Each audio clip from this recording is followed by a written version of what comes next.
The 9 Years podcast is brought to you in association with Season Master and the Window Workshop.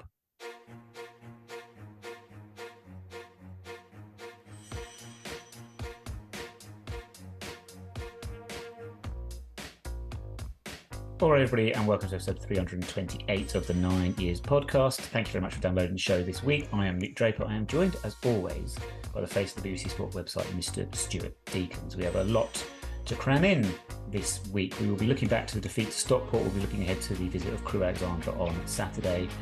And we'll have a look around League Two as well. Aaron's Supermatch game returns, of course. But Stu, the big news, as we record this on Wednesday evening, club statement came out earlier today. Timely. We were expecting this a long time ago. But anyway, it came out and just said that clearly following the departure of Danny Macklin from his role as COO, Chief Operating Officer, wasn't he? That was the official title for him. We said it was quite a coup to get him. He's obviously departed.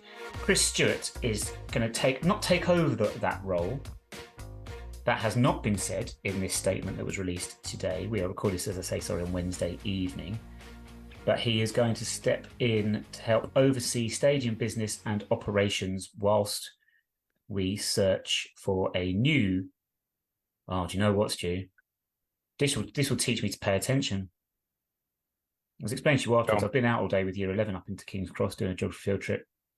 I'm absolutely shattered, and I haven't had a chance really to go through this with a fine-tooth comb. The recruitment process for AFC Wimbledon's next managing director is underway. That's what the statement says. I'm so confused. Who's managing director? Who's COO? And what is Chris Stewart? See, I thought Danny Macklin's title was managing director, or is that just what I don't know. But I think you're right, wasn't it? It was head of football operations, which Craig Coatfield. Yeah, I don't know. I thought Mick Buckley. What's Mick Buckley's title? What's he? I thought he's the chief executive still. Or was he the chief? I don't know. Answers on a postcard. No, normally we've got the information at hand, but I think, do you know what? I think it just proves, since obviously last Monday when it was announced that Danny Macklin was leaving, it feels like it's just been draining. It's like going on and on and on, and you sort of like got the statement now. You're going, good, done. Let's move on. When actually really should be looking at a statement, because Danny Macklin's role was really important, and Chris Stewart's covering of it is really important, and we need to make sure that we've got it right, because it's a very important role. Mick Buckley is AFC Wimbledon chair. He was given the role for a period of 1 year on the 23rd of August 2022. So that's actually, his year's gone. So who knows? He's probably the next one to step down. Don't know. I've just thrown it out there. Don't start telling me that 9 Years podcast announced that Mick Buckley stepping down. We don't know. I'm just speculating on the timelines that I'm reading on this statement. Danny Macklin was indeed managing director. Chief Operating Officer, who knows? Maybe that's a wrestling term. Maybe that's Triple H's role in WWE. I don't know. I get confused. The point of this, Stu, what I'm trying to get across is, it is all very confusing, as you have said. It does start to suck the life out of you, and it does make you start to just not care, because it's just, we've got no control over it. It's all very confusing. As I've said many times in this podcast, you've got the Dons Trust, you've got the PLC, and you've got this sort of percentage of voting rights and that percentage of voting rights. Who cares? Like, literally, who cares? I'm past caring. I don't care. Just let me watch some football, please. And as long as we're not going bust, then it's fine. No, you're right. But it's dangerous if you get an attitude, because actually, I feel the club and the Dons Trust members give it a very sort of like solid base of not overseeing, but making sure we ratify decisions, making sure we challenge the Dons Trust and all those things. And I feel that's got weaker and weaker as the years have gone by. And hey, look, Dons Trust membership is due up again, and I'm sitting here going, I don't really know if I want to renew it. Like, I know what I get. I get a share. I get to be an owner. But I sit and it's just draining the life out of me. You're right. We had the Meet the Dons Trust board with Chris Phillips, who'd done a really good stuff on diversity and inclusion. I quite like that. And Michelle done an update on the finance. But I'll be honest with you, I'm just bored. It's not even bored. It's draining. On top of the football from last season, it was draining. I just want to watch some football, enjoy some wins. But equally, we as a fan base, as Don's Trust, shouldn't lose sight of the fact that we need to keep these people that are looking after the club on our toes. And it's a very difficult opportunity. It's a very difficult time. And, with Chris Stewart, we know he's done the job back for AFC Wimbledon, but AFC Wimbledon looked a very different place back then to what it is now. Is this all because we're just far too close to it?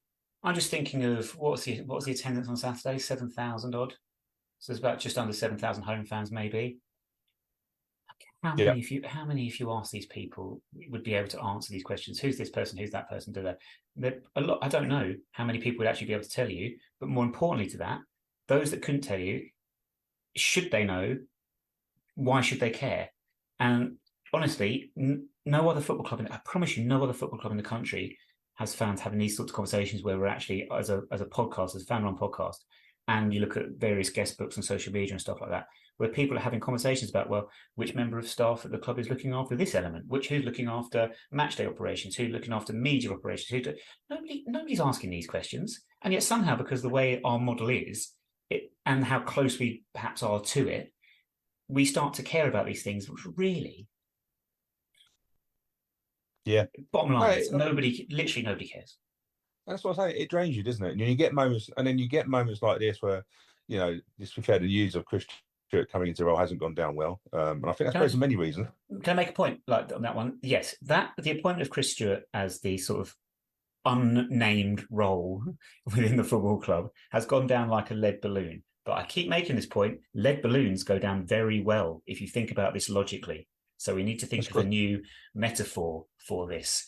Maybe it's gone over like a fart in church, or it's gone over like a Jinder Mahal world title win. Chucking out for the rest. I think we stick to lead balloon, but of course it's going to go down quickly because lead's quite heavy. Of course, yes, therefore it will go down very well. Yeah. Hey, look, do you know what? And I think what I'm saying at the moment is not anything. To me, it's just the role. It's not the person who's doing it. Chris Stewart, I've got a lot of time for him and respect for him for all the stuff he's done. This isn't a dig at Chris Stewart. This is going, have we got the right person? How is it ratified? Was there any other candidates? Because this role was, Danny Macklin was putting in a lot of hours to do this role with a lot of ideas, and he's gone. It's a massive hole in a really important role. And yes, you're right in saying that, you're a poet and you don't know it. You're right to say that, do the fans know who this, but should we know about it? But those that don't care on a Saturday, what happens now will impact us further down the line if we don't get it right. We've seen this before. When we say we've got enough budget, it's not all of a sudden we just dream up and go, what budget can we get? We've been working on that for the plan for the last 2 or 3 seasons. And it's equally when information, you get some fans that don't want to be involved in it. And at the moment, there's a lot of people going, well, why are we not doing this? Why are we not doing that? But have they got the stomach for the fight? Have they got the stomach to keep doing this? Because they will drip in and drip out. And that's probably where I am now. I'm really tired of it. I just want to go to Plough Lane. I want to watch some football. But equally, I want to be confident that the money I'm putting into the club is being spent wisely and we have a plan. And I'm worried. And it's a shame because Danny Macklin was giving me a lot of confidence and he's gone now. And we need to recruit properly. And we've got a period of time now where, let's be fair, this role might not be recruited for a good 4-6 months. It's going to be a long time. It's going to be a long time. I mean, with apologies for this podcast, it's going to be a little bit stream of consciousness-esque as we touch on various different points. Point you must not forget here is, as Stu, you point out there, is that yes, as much as this winds you down and stuff like that, the bottom line is we want to be a fans-owned club, then we are the ones that have to finance it. The problem is that when it comes down to us financing it, it's similar to being a taxpayer, essentially. And you want to make sure that your money is being spent in the best way possible. And if it's not being spent in the best way possible, what sort of recourse do you have to that? You can vote out your Don's Trust Board members, but at the end of the day, they're not the ones dealing with the day-to-day issues. And as long as you don't say something horrendous, like maybe Luton Town did 20 or 25 years ago, and owner comes in and messes everything up financially, unless they're making huge errors, catastrophic mistakes, you're always going to have an element of subjectivity about, is your money being spent in the best way? Is it not? It becomes very difficult. As you say, people do start to lose the interest in the process because it's quite long-winded and then people start dropping out and people don't start joining the Dons Trust and people don't start voting, and you get yourselves into all sorts of problems with that. We're in a little bit of a pickle now as it is, because Chris has obviously had to step down from his role as the Dons Trust board chair, which means the Dons Trust board is currently, according to the website, only got 7 members. And according to the constitution, it must have a minimum of 8. Now, clearly, I think they've already said they're going to co-opt people onto that, but how much of a grace period do you have that? You can't actually do anything in the meantime until someone's appointed, surely. So there's all sorts of ramifications and knock-on effects, which all really links back to the fact that it's also very complicated and complex for basically the average match-going fan to actually give a shit. Yeah, and you know what, Michelle Little is, I've got a lot of time for Michelle, got a lot of confidence in her ability on the finances side, but does she need the Dons Trust chair on top of that? Does she need that additional side of it? And then your co-chair is Graham Price, who again, good financially and stuff like that. I think the thing is we've got functional people doing the roles. Chris Stewart did a lot as chair. I think he took a lot of responsibility on, led the direction of it all. You're right. You've got the elections coming up, which will be fun. Don't know if you really need them at this time. But the fact is that the Dons Trust Board is an oversight. That's what they are now. They're an oversight of it. And the PLC realistically not can do what they want to do, but we don't know what they're doing because we're still waiting for June and July's PLC meeting minutes. So they're the people that we want the Dons Trust Board to be accountable for. At the moment, we're a little lean in those areas, as well as let's not underestimate this. Danny Macklin worked a lot of hours because there was a lot to do. We have a very lean workforce underneath Danny. Not many middle managers, stuff like that. They need direction as well, and we're lean on that. We're lean across the board now, and I'm just hoping we don't start to see any cracks because it's very difficult for the people working for the club to work how they are, and now they've lost a leader as such in a very quick timeline. Yeah, don't forget, Stu, it wasn't so long ago where we were pointing out the fact that in a very short space of time, we lost the Dons Trust Board chairman, we lost the AFC CEO. I suppose it was Joe Palmer that was probably CEO or COO or whatever. That's probably what I was thinking at the start of the podcast. We lost the manager as well in a short time frame. And again, we've now got another situation where we're having more change in more positions in key positions, which is not healthy for a successful organisation. I want to also point out what you mentioned there about the PLC board. I don't know who's on the PLC board. Told you. There's so many things. I can't keep track of it all. I've got no interest in tracking it all. But it says here, the boards of the PLC and the Dons Trust will also be strengthening the PLC board by recruiting non-executive directors with expertise in specialist fields over the coming months. But let's just leave that one there. I think also the point I want to sort of say to you, Stu, as well, you made the point about Chris coming in, taking over a role. We do need to have more flesh on the bones of this in terms of why Chris. And again, this is nothing to do with the individual. This is the fact of whoever was put into that position, why? What was the rationale behind that person? What was the logic behind that particular individual being in that role? Without that, you're going to get more and more conspiracy theories. We've seen loads of those already. And you're going to get lots of more unhappy people posting all over every facet of social media that's out there currently. Because at the moment, it has not gone down well at all. No, and this is the thing, isn't it? The answer could be that Chris Stewart was in the right place at the right time. He's already got experience for the PLC board. As Dons Trust board chair, he's already in with the PLC, so we've already got those relationships. But realistically, the managing director role isn't necessarily it isn't always going top. It's also going below as well, isn't it? So, you've got he's going to be a direct report for people like Bao, Andrew just coming to marketing, Pietro. He's going to be their direct reports.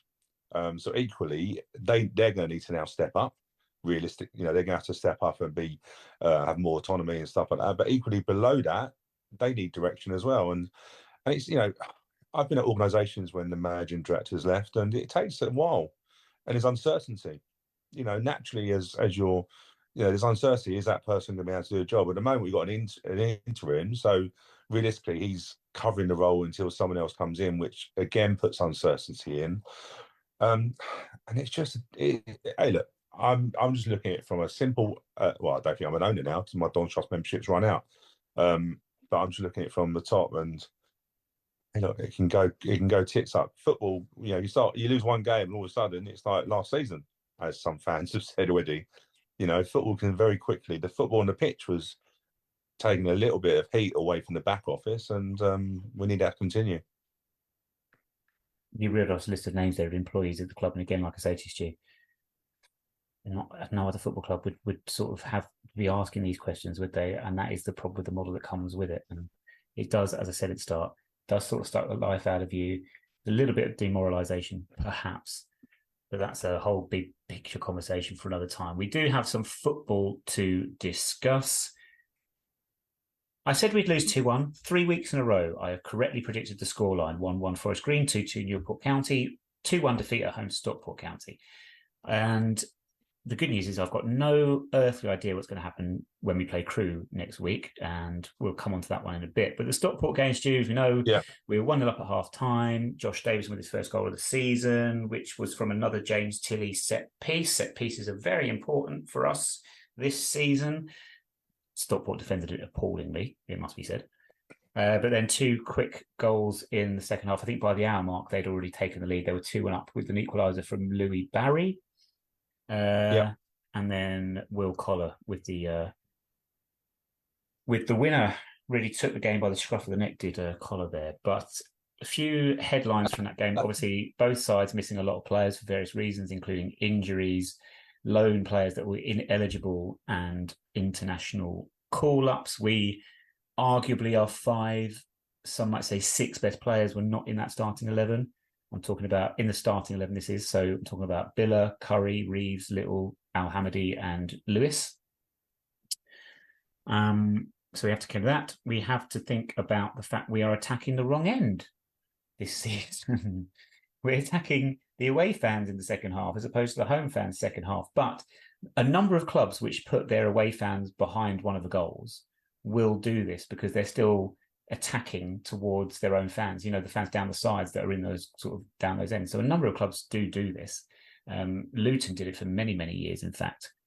So that's not unusual. It's just strange that we seem to have ended up doing this. It all comes down, I think, to the fact that we warm up in the opposite half that we used to. We've changed that this season for reasons.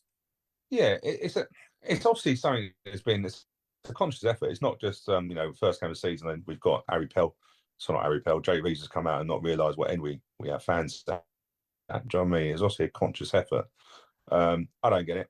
If I'm being truthful. Does it make any difference? Probably not, if I'm being honest with you. Does it make difference shooting towards your own fans in the second half? Nothing suggests it's not. I don't think that's what affected us on Saturday, but it does seem a bit of a random one, doesn't it? I suppose football fans are just used to them shooting towards the home fans in the second half, aren't they? You actually get that reaction when they turn you around as such, and you're like, you get a disappointment. So maybe it's just that. Does it make much of a difference? No, but it's definitely a conscious effort. It's also the 4th game in a row that we've scored first and not gone on to win the game. So obviously a bit of a hangover, you said there. Some people extrapolating that already. Let's not go down that line. 3 things I wanted to touch on aside from that. First of all, the heat. So I don't think this has gone mentioned in many places. I think one of the big problems is against a good team with a deeper squad than we have. Stockport have a deeper squad than we have, despite them saying they have so many players injured. I think Paddy Madden, of course, you would have noticed wasn't involved. He had to return home at short notice for a family emergency. So, but the heat, when it's another game. So every home game this season, Stu, the away team has come with the ability and desire to get the ball on the floor and pass. And they'll pass and keep possession and they'll play nice little triangles all over the pitch. We're very direct, so we will surrender the majority of possession. In the heat that we had on Saturday, that is knackering, especially when you looked at the numbers of something like 80% possession that Stockport had. So we have to be mindful of that. It's just the way we set up. We're going to have this issue all season long with the way we go about games and being more direct. But it takes its toll, I think, a little bit more in the heat. And that was reflected for me in the physicality. I think we lost so many 50-50s, we lost so many tackles, so many what the statisticians would call duels, just seemed to lose the majority of them, to be honest with you. And I think that told, and I think it was only in the final sort of few minutes into injury time where the young players coming on maybe won a few more, but by that time it was far too late. Yeah, it's an interesting one, isn't it? Yeah, the heat was ridiculous. You know, we had drink breaks, but I think I had about 4 drink breaks, and that was in the first half alone. It was just ridiculous on that side of it. I'm not fitness wise. I'm not as I don't know if it made a massive difference because we are a fit side. I think we're probably the fittest we've been out of these probably last 4 or 5 seasons. Had a really good pre-season. I think the biggest problem was we just couldn't keep the ball. But in the first half, I didn't think it made. See, the first half, I felt like we went 1-0 up, but we didn't really. There wasn't much in the game. You know, it was a set piece that we wanted from keeper. Got I don't know, tagged. Keeper got tagged and stuck and couldn't move. And Josh Davidson scores. But we played more as a counter-attacking team in that first half, and I thought we'd done really well with the pace we had. I thought we were playing okay. It was only when the game got stretched that we struggled, and Johnny Jackson alluded to that. But do you know what? The first goal we conceded, you know, I mentioned this on the live show. James Tilley has got to wipe out the forward going past him. Just got to wipe him out. As soon as he goes past him, it's 3-on-2.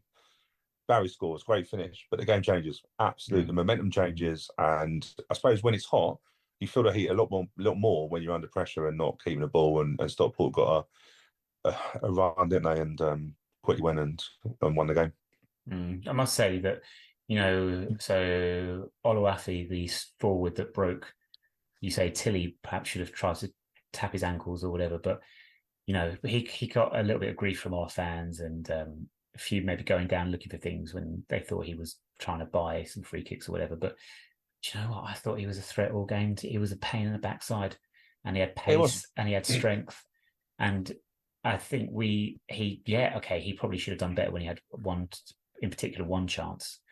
Perhaps trying to be too clever, but you know what? The difference is that he's been their super sub this season. He comes in place of Madden, who was unavailable. And that just showed perhaps the difference when we weren't starting with our first 2 strikers. We were maybe a bit light in that area. But anyway. Yeah. Well, look, let's be fair. If James Tilley plays on the next day, on a Sunday game with London Broncos are there, he takes him out with a rugby tackle, doesn't he? This is true. Like, let's be fair. Let's be fair. If he's playing on a Sunday instead of a Saturday, and that's not having a dig at James Tilley. It's just you know, he probably looked back at it and gone, I should have done that. I do wonder though, do you know what? Because in the first half, Lee Brown did exactly that when he didn't need to, got a really silly yellow card. He lost possession at the halfway line and just took the man out, even though he was 40 yards from goal and there were like 4 defenders back. And you do wonder sometimes, maybe if that was a conversation that was in the dressing room, maybe it's like, you know, all these little things you might just psychologically, you might just be thinking, you know, do I want to pick up a silly yellow card if that's how it's been turned elsewhere? It's one of those things. But anyway, the other thing I wanted to mention briefly. Anyway, it happens quickly. No, go on. So we've got a little bit of a delay on the line, which is causing us a little bit of a problem. But I was just to say, he's a very quick player. It happens very quickly. You know, so it's just, you know, in hindsight, yeah, you do that. I think we all see it, but actually, it's a very he's a quick player. But Joseph's physicality, what I go back to, the difference was that our front 2 couldn't keep the ball, and Harry Pell, I don't think won one header the first half, and Josh Davidson got bullied by their 2 centre halves. Plain and simple. I know a lot of people were moaning it were fouls. I don't think they were. I think he's just bullied, and that's fair play to them. But we never got any momentum in the first half because of that. And in the second half, when we had to chase the game, equally, we had no momentum until we brought Omar on. But I was going to say, Omar being on the bench was a strange one for me. But we've got a squad now, haven't we? Maybe a slight knock. He's carrying his word. Came off at half time against Newport, didn't he, the week before? So anyway, Ethan Sutcliffe was the other thing I was just going to mention. Again, another youngster coming, getting some game time, and in his very short cameo, did appear similar to what we said about Morgan Williams. What was interesting about Williams on Saturday was that the composure and stuff that he'd showed previously, perhaps being a young player, this is what we were saying before, Stu, being a young player, you've got to tread carefully with them, because then you put them into a game where he comes on as a sub and he's thinking he's got to make something happen. he's been brought in to change the game, and then he's trying almost too hard and trying some passes that were never going to come off. And so, but anyway, Sutcliffe comes on very, very composed and looks another promising youngster. Yeah, and we've got many of them coming through. We just need to not get too excited. That's the thing. And you're right, Morgan Williams. Hey, look, it's his first pro season. So he's going to dip in and out of form. And you're right, maybe he is coming on and he thinks he's got to push it a bit more. And let's be fair, our creativity from the midfield areas wasn't the greatest. And we are missing out massively on Jake Reeves and Marnie Little. But hey, look, Stockport done a number on us. They're a good team. I think if you finish above Stockport, you easily get a playoff place this season on that side of it. And we made it work. We made it work for it. Let's not get too down about it. You know, the losing record was going to go at some point. We have got players to come back in. There's a lot of positives on it. But yeah, it's our first little setback, and Crew come to us on Saturday in 6th place. What's that all about? We'll chat about Crew in a little while. Yeah, well, just before we get onto that, you say they are in 6th place. So a quick look at League Two and any scores or scorelines that took your attention. Obviously, we see that Gillingham, I believe, returned to the top of the league with their 5th win in 7 games, if I got that right, with a late win over Harrogate, another 1-0 win. So they are a team top of the league with a goal difference of 0. I don't know if that's ever happened in football before, but I wanted to highlight the Salford and Walsall, because that was a game we picked out for one to look forward to last weekend. Just Walsall got another win at Salford, and Salford have started the season really, really poorly. It's very strange, very odd. Another defeat for them. Whereas Walsall, Chris Hussey having announced his retirement from football, by the way, today. Walsall have started well. Fair play to Walsall, the only Polish team in the English Football League. Yeah, there's a few results I was looking at. I was looking at Colchester beating Tranmere, and then Tranmere sacked. Yes, of course. Their manager, which it's that time of the year, isn't it? Well, it could be any time of the year when you sack people, but yeah. So Tranmere replaced. So Colchester move out of the bottom bit, and they're picking up some results. But yeah, the Salford one. The reason I sort of linked it in with Tranmere is that when with Salford are known to go through managers. Yeah. I think they've been a bit more loyal to it, but how long do they go with that? Because again, they spend a bit of money. And I suppose you also look at Swindon scoring 5 again. They scored 5 against Wrexham from memory, didn't they? Yeah, and 6 against. Yeah, scored 5. That's right. And yeah, they've still got a game in hand because I think their game for the first game of the season got called off. So they look to be the form team, and I'm dreading. Not dreading, but obviously they're one to avoid. And Sutton United, second from bottom now. So interesting league. It's we didn't think Sutton would be down where they are. I know it's early doors, but the league is starting to take a little bit of shape at the moment. Yeah, Sutton are they are really, really struggling. Made a game of it despite being 3-0 down, but they are in trouble. Doncaster still yet to win a game. We're not playing them soon, are we? Please. Can I just quickly say, by the way, if you've not seen Mansfield's 3rd goal at Accrington, oh yes, oh my days, like that would teach you for playing out from the back, wouldn't it? Like, you know what? It was one of those goals where you think, if you're a goalkeeper, you're thinking, what have I walked in on the way to the ground? Because like that is just inch perfect into the top corner. Yeah, I think Mansfield remain unbeaten in the league so far this season, and you know they're always up there. They got to play a final 2 seasons ago, and challenging last season, and they'll always be up there at the moment because there's big investment have gone in at Mansfield, as we know. Long time since we went there in the conference, and barely anyone turned up. At Field Mill, Stu. Field Mill. Yeah, Mansfield. Yeah, Mansfield's ground, yeah. Quickly, before we get on to the Crew game, then Aaron Sass Super Match game. This is related to our game with Crew on the weekend. In our first season back in the Football League in 2011-12, we lost 3-1 at home and drew 3-3 away to Crew Alexandra. All right. Our goal scorer in the home game also scored at Gretzey Road, and that player was blank. Byron Harrison. A good guess. It's good, but it's not right, I'm afraid. Oh. Do you want one more go? Sammy Moore. So unlucky because Sammy Moore did score in the 3-3 draw, but he was not the one that scored our goal in the home defeat. No, it was a man who is neither Christian nor very happy. Christian Jolly. Bless him.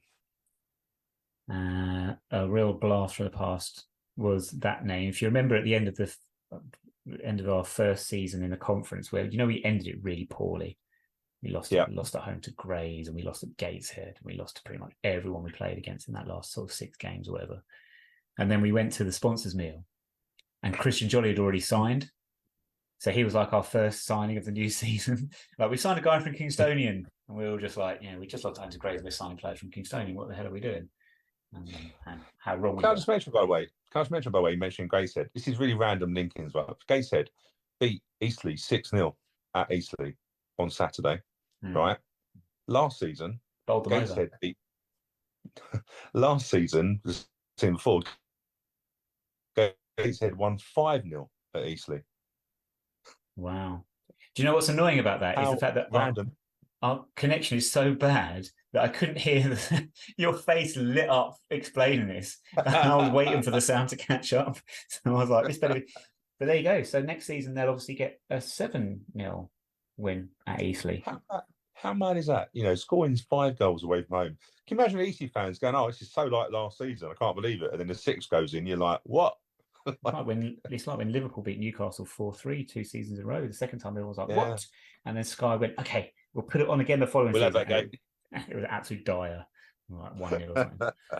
Anyway, so there you go, Christian Jolly. But that was Crewe Alexandra that we played. As we mentioned, we referenced last week because Nick Powell scored in that game. He scored in both games, actually. Obviously, he played for Stockport last week and didn't do anything, breathtaking, but again, showed just his experience and his strength and everything like that we touched on earlier. Anyway, last season, Crewe finished 13th in League Two. They were top of the bottom. They were the best performers of the 4 teams that had been relegated from League One the season before, us, Doncaster, and Gillingham being the other 3. Last week, they won 4-1 at Forest Green Rovers, because Forest Green Rovers, when you don't eat meat and you're playing in those temperatures, you've got no chance. Absolutely zero chance. Proved by the game, because I think Forest Green went 1-0 up and then just run out of energy. They all just started having to have naps on the pitch whilst the game was still going on.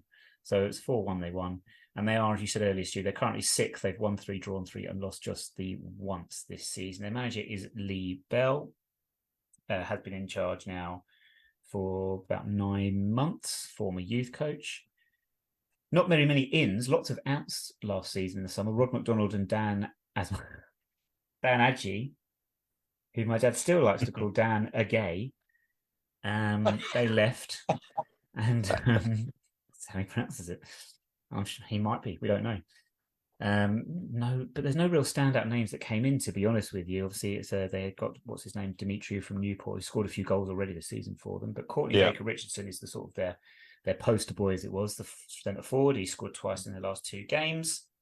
And we still remain winless at Plough Lane on Saturday since the 28th of January. So all that said, Stu, and knowing that Crewe score and concede a lot of goals, we're expecting what on Saturday? Expecting a tough game. They've scored buckets of goals, and obviously up there on merit. But let's be fair. If we turn one of our draws into wins, we're up there with them as well. So it's probably a very evenly matched teams. We need to bounce back. I think it really is important who we actually see back in the team. I think it's too early for Marnie Little. But if we can get someone like Jake Reeves back in, obviously we get Joe Lewis to come back in. It was a massive loss. And also if we can get Jack Curry in. So if we can get players back in, but it's a tough game. It's a tough game, but we've got to win at home. We've got to break our duck at home and start picking up the points that we are away from home. Jake Reeves, I believe, is in hospitality on Saturday, so will therefore not be involved, I'm afraid. Lovely. Never mind. Do you want to scoreline prediction? Quiet. Just say it's very quiet on certain injuries, isn't it? We're not forthcoming, and when we're not forthcoming, I worry, because it most probably means we've got stuff we don't want to say. But prediction: a 1-0 win for Wimbledon. So Crew, bucket loads of goals, concede loads, score loads. You're going to go, well, Stu, I'm going to go and see if I can make it 4 out of 4 with my predictions. And I'm going to go, I think, if we don't win this one, we'll beat Tranmere in a couple of weeks, okay? But we'll win one of them at least. The other one will be a draw. Let's say this weekend it'll be another draw. I'm going to go for a 3-3 draw. Let's have another 3-3 draw with Crew. We love a 3-3 draw with Crew. It's going to be great. It's going to be exciting. And you know what the best thing is? There's going to be fucking trains to get us there for once this season. So that would be nice as well. I mean, apt considering we were playing the Railwaymen. Do you know what, right? I can live with a 3-3 draw if we're 3-0 down at half time and we do an amazing comeback. But 3-3 draws. Do you know what I always think of the Newcastle game in the Premier League. Do you remember that? It was all back and forth, like that's what sort of entertainment you want, isn't it? It's not about winning. I don't know. Nah. Hey, look, do you know what?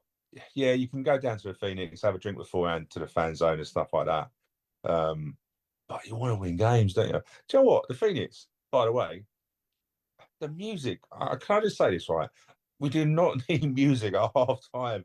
I went down there, do you know what, to get a bit of peace and quiet, to get a bit of fresh air. There was none around at Plough Lane on Saturday. And the blooming DJ is blasting out the tunes. And I'm like, this is half time. This is the time to have a break. Anyway.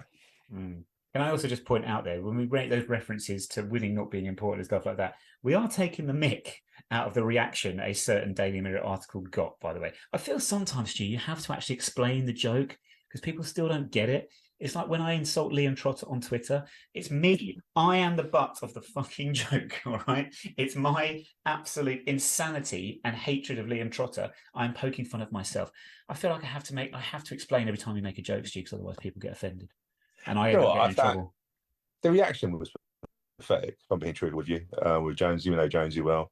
And I get it, Plough Lane is an experience, and it's more of a case of, do you know what, no one wants to lose a game of football, but it's a game of football at the end of the day. And I suppose that's a bit cheap from me when I used to really, in my younger days, I used to go in, shut the bedroom door and sulk until Monday morning when we lost a game. Now I just sulk for about 5 minutes and I go and get a bit of a drink in the Phoenix and try and enjoy the rest of the day with my mates. So yes, we were a bit of a laugh at that. But yeah, if you're not enjoying football, don't worry, don't care, just go and have a drink, have a pint. Back in the day, of course, and we're running out very, very quickly of time, but back in the day, of course, when we lost a football match, Stu would go home and he'd start kidnapping kittens and chopping their legs off. Absolutely 100% true. So anyway, we have to go. Stu, thank you very much for joining me. Thank you. Thank you everyone for listening. Updates from the game with Crew will be on Twitter at 9Wires. Podcast Dongs TV will be on the club's official Facebook and YouTube channel before the game as well. But that is it for this week. Alexa Bliss, bad first milk, last 2 + 2 = 4. And we shall speak to you again next week.